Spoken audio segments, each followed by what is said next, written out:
Hello, everyone. Welcome back to another lecture. Today we begin a new unit. We will be covering Yuval Harari's book, 21 Lessons for the 21st Century. Many of you may know already that Yuval Harari is an internationally recognized scholar and thinker regarding the subjects of history, technology, and the future. In 21 Lessons for the 21st Century, Professor Harari analyzes and offers advice for navigating reality in this 21st century. I believe we're going to learn a lot, share a lot with each other during this unit. We will be covering these specific chapters. The chapter of disillusionment, work, liberty, equality, ignorance, war, justice, and finally, education. Today, we are going to discuss two topics. The first being disillusionment and the other being the concept of work. So let's start right away with this idea of disillusionment in the 21st century. Many people are disillusioned, in despair, panicked, and confused about what is happening in the 21st century. Harari argues this is because all of our old stories are obsolete in this technological age. What does he mean by this? He believes that the 20th century actually offered us a lot of stories that attracted many people and that many people were able to believe in. Probably some of the more popular of the 20th century are the stories of fascism, communism, and liberalism.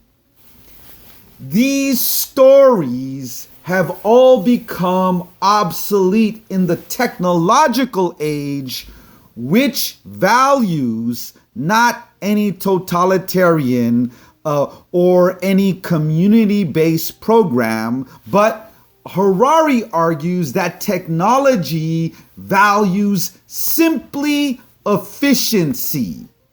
Technology is controlled by algorithms, and the algorithms do not care about any story, right? And so he feels that this makes the stories of our past obsolete, and people, because of this, human beings want to attach reality to some type of story. They become disillusioned. And Harari believes that we are in a global crisis right now because of the dismantling of all of these stories. Let's understand, right now I'm speaking to you, it is April 20th of the year 2020, and we are in literally a global crisis. Yuval Harari wrote this book 2 years ago, but right now the entire earth is experiencing the ramifications of the COVID-19 virus. I believe this is an extremely good example of what Harari means, that we are in a global crisis, right? And no story is actually helping us battle COVID-19, right? The best story will be technology, right? Because technology is going to find a solution for COVID-19.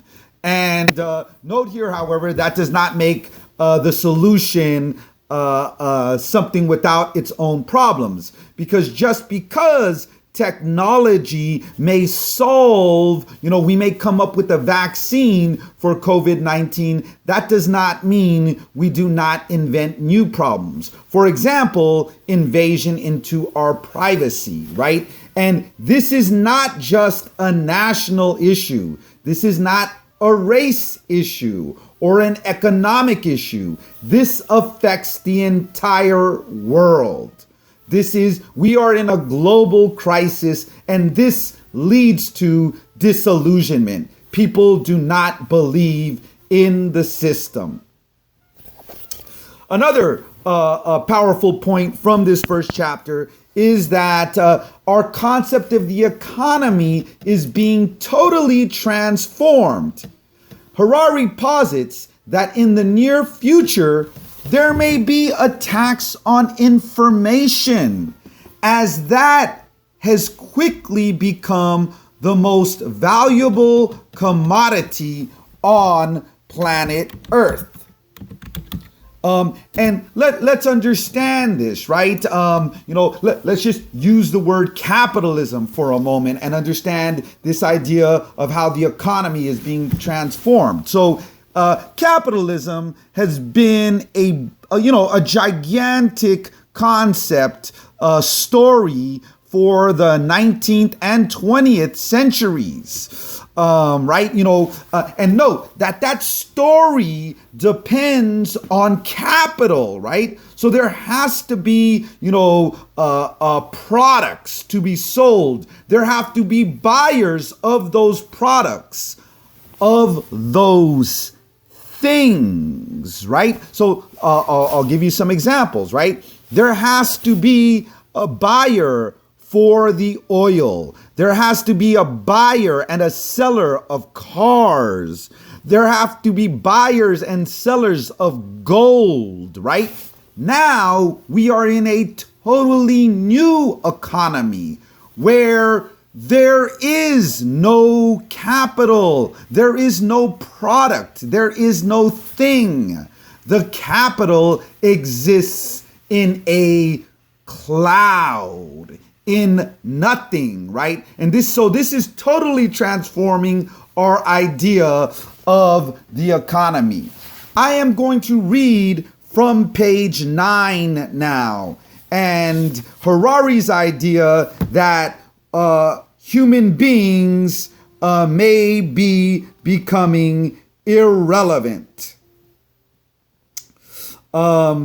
He states this: it is much harder to struggle against irrelevance than exploitation. In the 20th century, the masses revolted against exploitation and sought to translate their vital role in the economy into political power. Now the masses fear irrelevance, and they are frantic to use their remaining political power before it is too late, right? This is an idea that he is going to discuss again later on in the book, and that is that human beings have become irrelevant to the new economy. This, of course, leads to a loss of faith in the greater population. They don't know how to feel. They don't know who to believe, right? There are some politicians that are proposing some type of golden past that human beings can go back to. Harari argues this, however: there is no such thing as a golden past.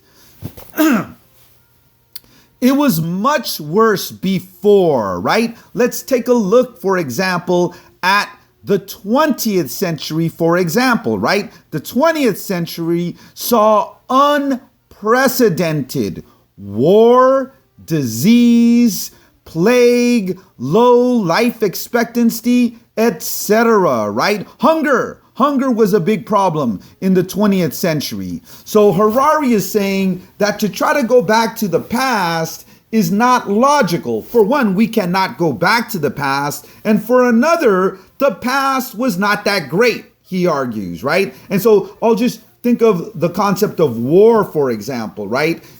So some of us might want to go back to the past to some golden era, but World War II produced 50 million people murdered and killed. 50 million. This is an insane number, right? And Harari argues that to go back to the past is to ask for destruction, right? So that cannot be a solution. That cannot be a solution, he argues, right?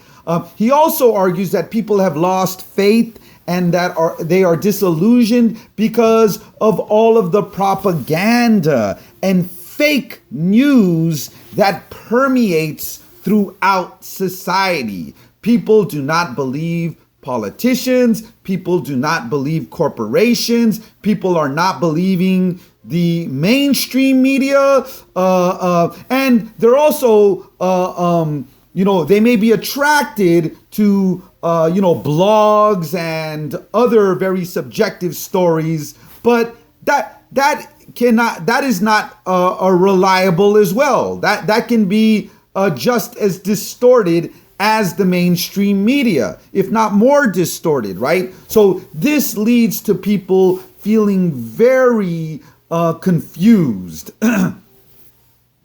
We do not understand what is really going on in the world because all the old stories have died and we have yet to embrace or understand new stories.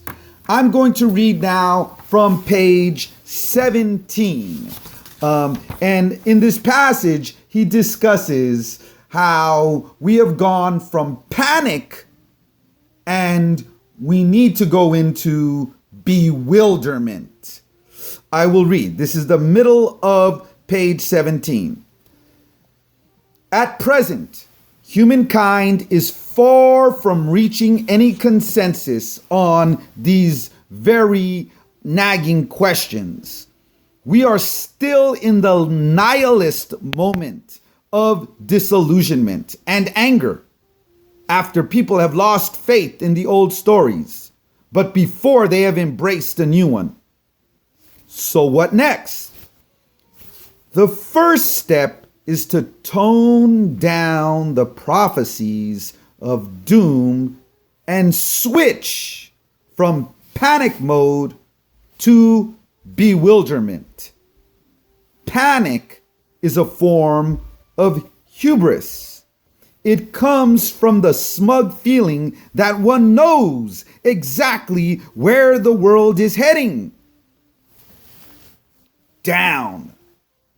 Bewilderment is more humble and therefore more clear-sighted. Do you feel like running down the street crying, "The apocalypse is upon us"? Try telling yourself, no, it's not that. Truth is, I just don't understand what's going on in the world. And that concludes chapter 1. We are now going to go into chapter 2. And this chapter deals with the idea of work. And the biggest threat to work and how we understand work from the past is by not only the threat, but the reality of artificial intelligence. Artificial intelligence is transforming work. Many robots, many uses of artificial intelligence have taken over humans' jobs. For example, driving. Another example is manufacturing, right? Or production. For example, producing cars, right?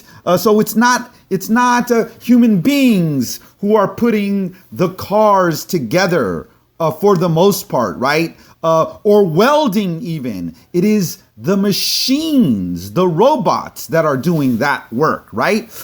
We are in the process of inventing we already have driverless vehicles. And many scholars estimate that within 10 years, we'll have driving vehicles as a norm, right? And so what's going to happen to all of those truck drivers? And if you did not know, truck driving is one of the biggest job industries in the United States, if not on planet Earth, right? We can also look at April 2020 of a real tipping point with regards to how we view work, right? Right now in April 2020, what we have is many people are working from home. Many people have lost their jobs, and those jobs will not come back. However, some people are working from home.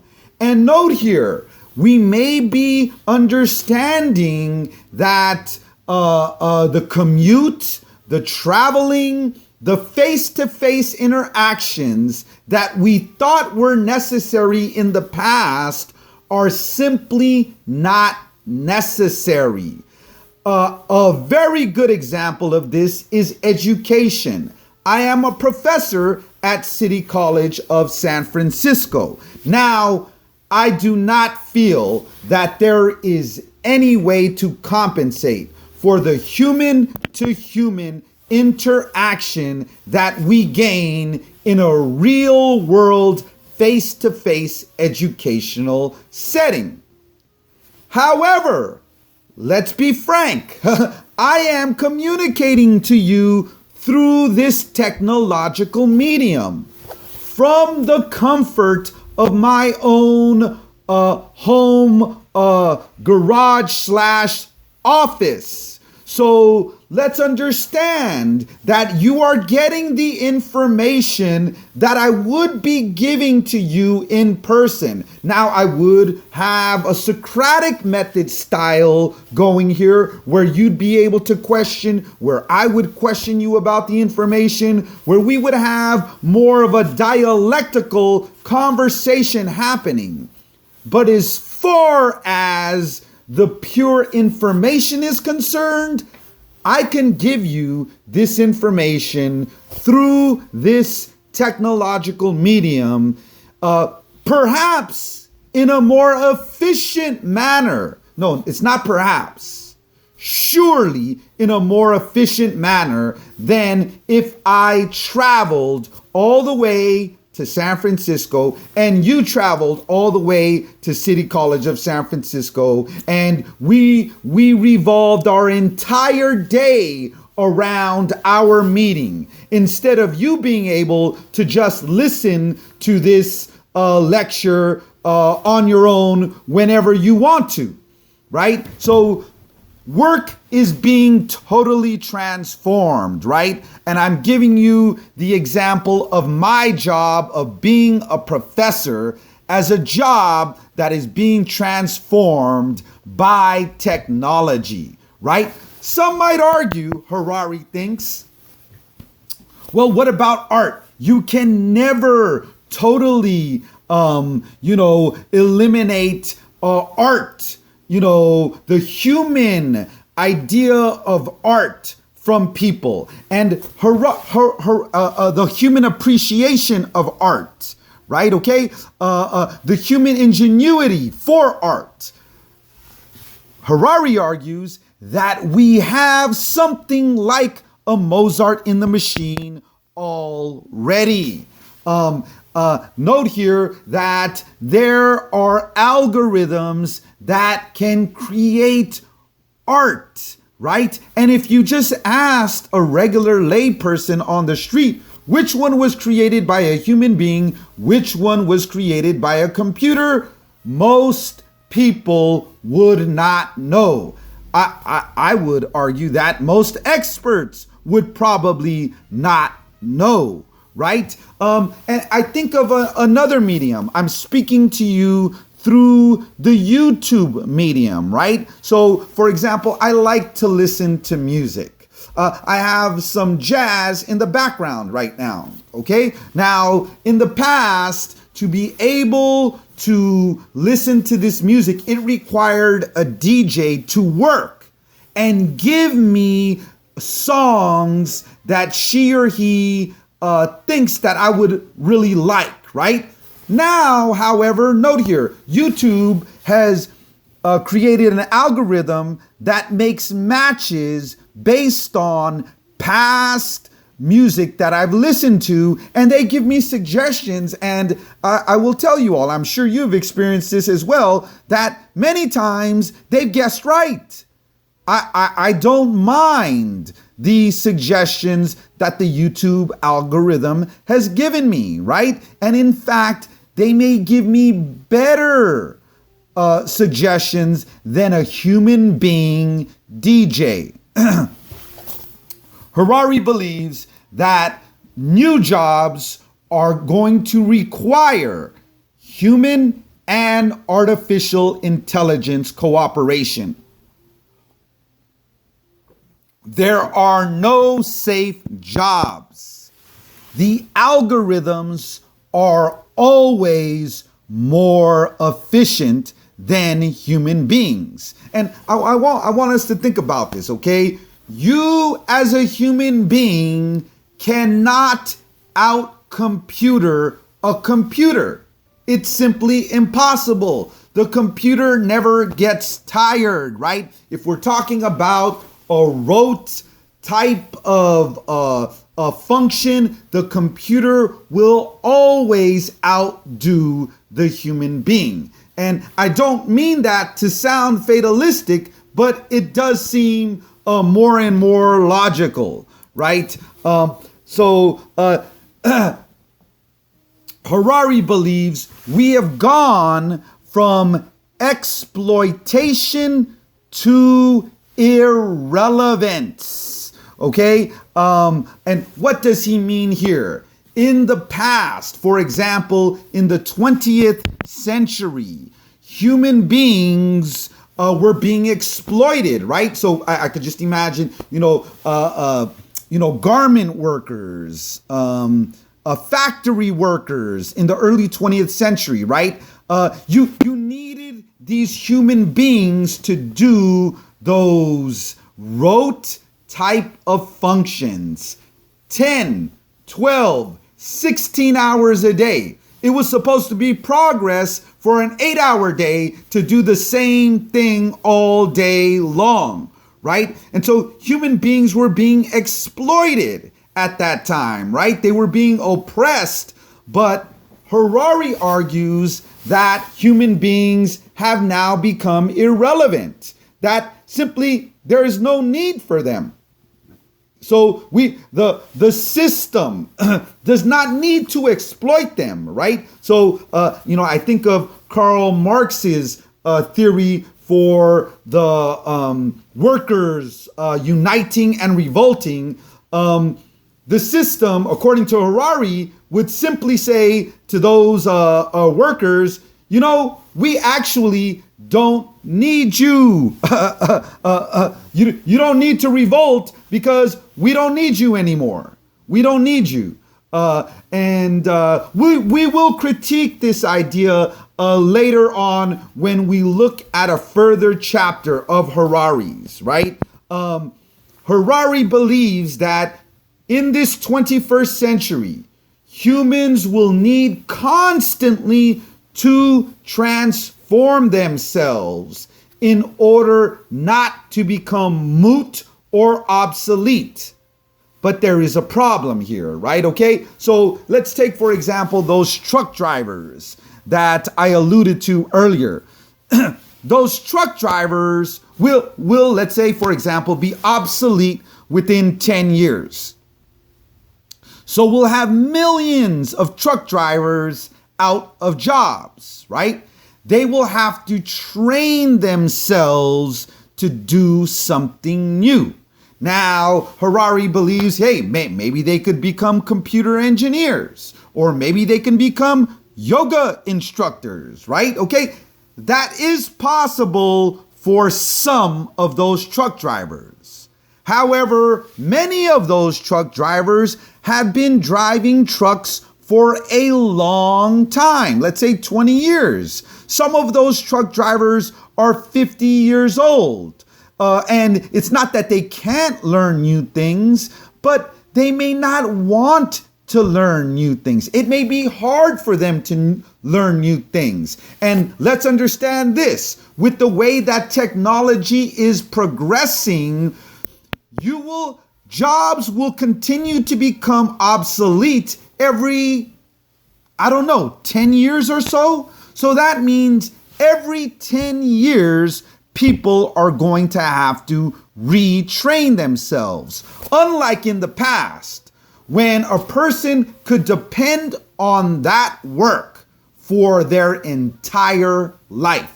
I think of, for example, cathedral builders, the people who worked on the cathedrals, the medieval cathedrals, Europe and beyond, right? They knew they were born and they had that job for the rest of their life. That cathedral was going to take 100 years to be built. They were safe in their job, right? Nowadays, however, technology transforms work. I'm just giving a hypothetical number. Let's say, for example, every 10 years. It may be even shorter than that, right? I am going to read from page 37. Here, Harari states that we need to develop new social and economic models as soon as possible. Okay?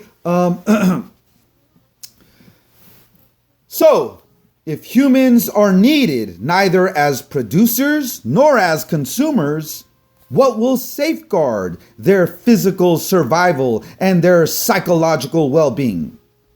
We cannot wait for the crisis to erupt in full force before we start looking for answers. By then, it will be too late. In order to cope with the unprecedented technological and economic disruptions of the 21st century, we need to develop new social and economic models as soon as possible. These models should be guided by the principle of protecting humans rather than jobs. Many jobs are uninspiring drudgery and are not worth saving.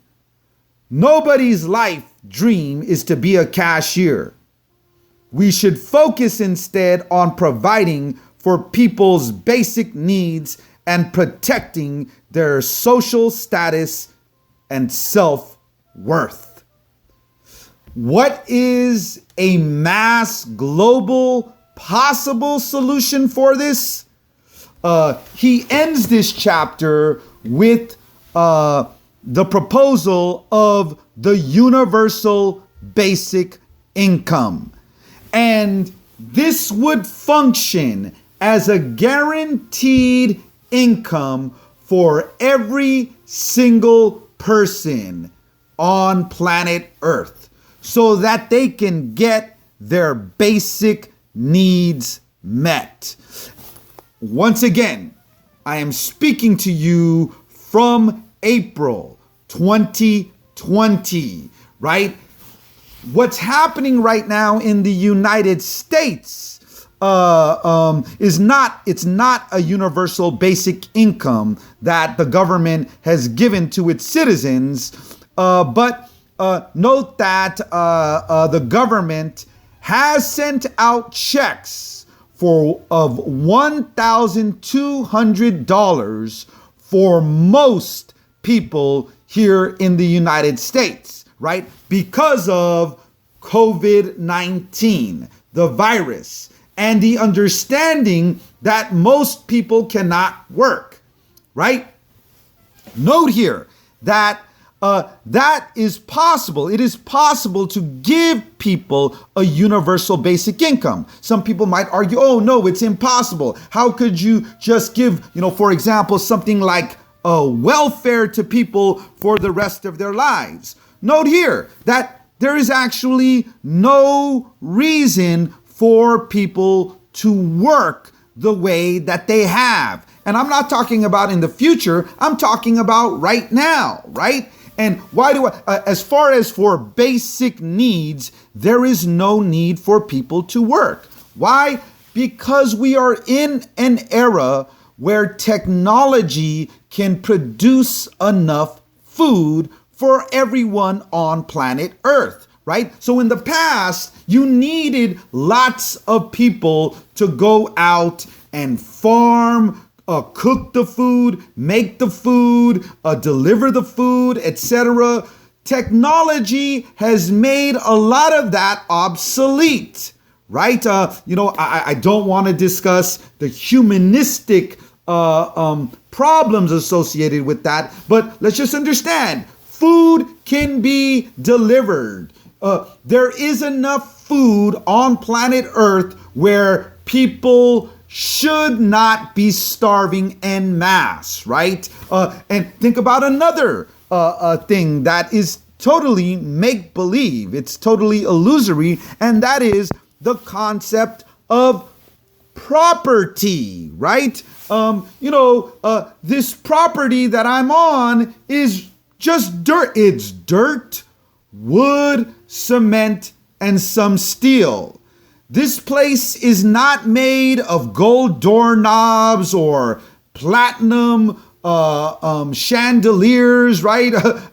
Platinum and crystal chandeliers, okay? We can actually have a universal basic income that would provide housing and food for every person on planet Earth. That is all for today. Take care. Be well.